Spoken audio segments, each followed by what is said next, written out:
Eu quero até trazer para vocês também, para a gente incrementar o nosso debate, um pouco do que pensa a população brasileira em relação a essa mega operação. O Instituto Atlas Intel fez uma pesquisa e aqui a gente tem um resultado da aprovação da mega operação. 55% das pessoas ouvidas por essa pesquisa disseram que aprovam sim a maneira como a polícia e também o governo do estado do Rio de Janeiro atuaram ali nos complexos do Alemão e da Penha. 42,3% desaprovam e aqueles que não sabem são 2,5%. Ô Bruno Musa, o que esse resultado indica para você sobre a opinião pública? Vai ficar bastante claro que eu estava lendo aqui a pesquisa inteira, tá? Inclusive ela é bem detalhada, tem perguntas extremamente interessantes, o resultado é muito legal de ser analisado como um todo, porque grande parte da pesquisa ele vai dividindo entre moradores do Rio de Janeiro, restante do Brasil, e dentre moradores do Rio de Janeiro e do Brasil, quem são moradores de favela e moradores fora da favela. Então, quando a pergunta é o que vocês acharam dessa operação, os moradores de favela aprovam com 80%. Os moradores de favela fora do Rio de Janeiro também, 77%, 78%, alguma coisa assim. Quem é fora da favela, algo que a gente comenta aqui, que não conhece aquele dia a dia, não vive o dia a dia, que o Viga comentou agora aqui há pouco, de bater na porta e falar, amigão, sai que agora a casa é tua. Não pagou a mensalidade ou a semanada aqui do teu comércio? Tchau, tchau. Pode sair fora que agora o comércio é meu. As pessoas, nós de fora da favela, realmente opinamos, bom, eu não, de uma outra maneira, mas esse percentual foi muito pequeno, né, da diferença entre eles. Ou seja, moradores de favela, seja no Brasil ou no Rio de Janeiro, apoiando amplamente, 80% não é brincadeira, hein? Apoiando amplamente a operação, e os de fora já não. Quando a gente vai fazendo mais a fundo nessa pesquisa, em tudo que foi perguntado, a gente vê dados interessantes. Por exemplo, brasileiros que têm mudado os hábitos diariamente por conta do medo. Grande parte diz que mudou de alguma forma.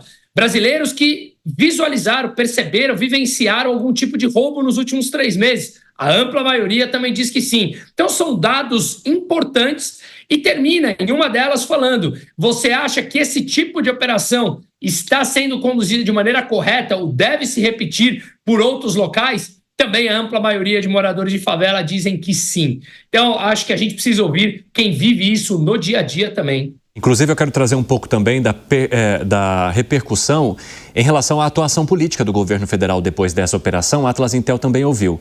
A aprovação, avaliação do nível de violência na operação. Tem essa aqui também, além da questão relacionada ao governo federal. E aí, a pessoa responder se ela acha que foi adequado ou excessivo. E aqui, mais uma vez, mais de 50% dos ouvidos disseram que o nível de violência na operação foi adequado. O 45,8%, e é um número bastante parecido com a tabela anterior, diz que foi excessivo. E 1,6% dizem que não sabem. Ô Fábio Piperno, como é que você olha para esses dados e entende a maneira como as pessoas compreendem, então, a atuação da polícia no caso das comunidades? Então, aí tem uma questão que o Bruno, acho que abordou muito bem, que a percepção de quem está lá, de quem está no centro, dessas ações, ela é, obviamente, diferente da percepção da maior parte do público, que, obviamente, está muito distante disso, né? Então, o dia a dia dessas pessoas é muito atormentado por esse ambiente violento. Imagina, por exemplo, o cidadão está chegando em casa do trabalho, não vai longe. De pelo menos um mês para cá, de menos de um mês para cá, eu, o Bruno, a esposa do Bruno e a Márcia Dantas fomos alvos ou vítimas de ações violentas. Né? O meu foi, uma tentativa de roubo lá por meio do cartão, um golpe. Tá. Então, vejam só, se aqui em São Paulo, né? Está aqui na Avenida Paulista e tal, circulando por bairros bacanas e tal. Já acontece isso. Imagina, por exemplo, a menina que está toda a noite, estuda à noite, voltando para casa e subindo o morro lá. Com certeza. Então, a percepção dessas pessoas claramente é diferente.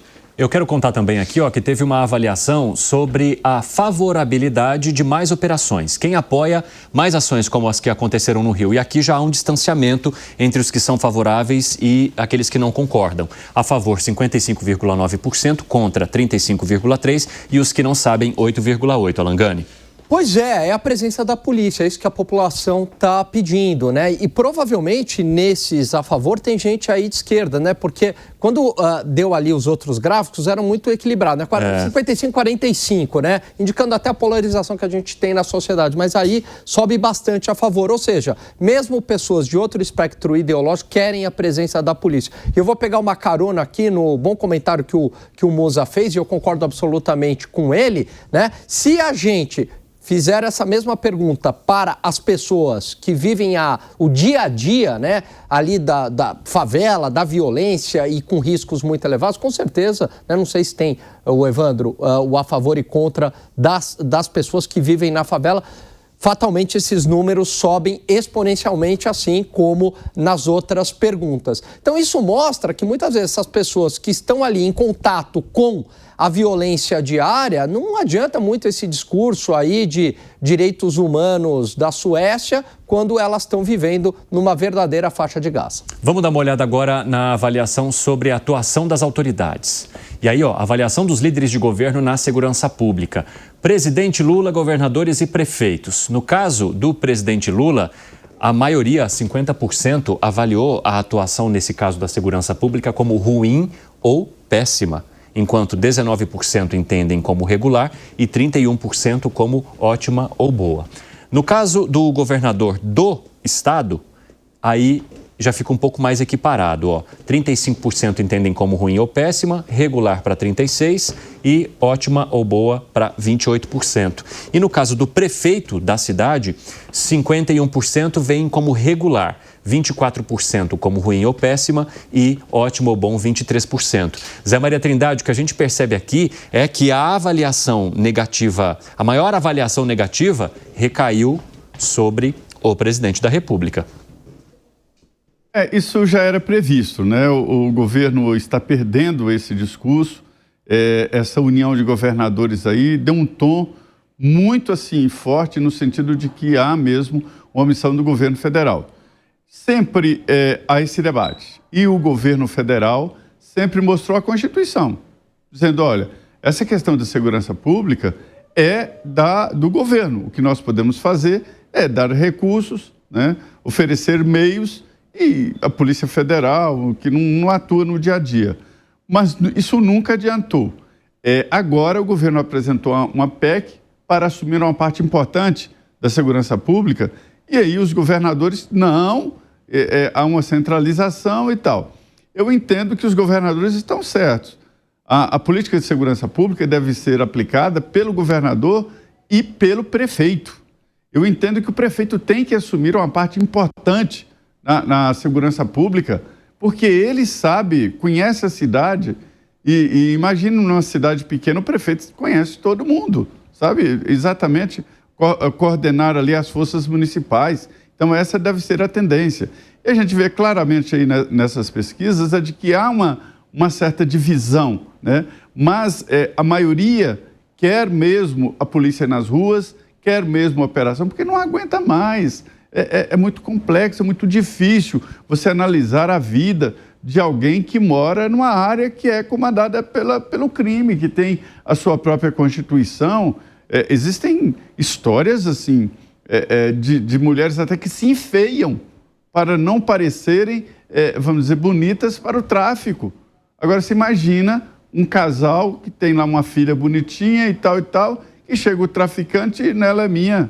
Isso acontece. E faz de conta que isso não acontece, e no mundo deles lá, isso é comum. Outra coisa é a atração que essa vida da Japinha e de outros, né, esse glamour que se dá ao bandido, a atração que isso dá para o adolescente e que os pais tentam controlar.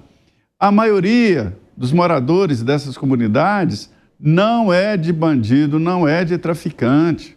São pessoas que não têm onde morar, né? Moram ali e ficam entre os dois mundos, né?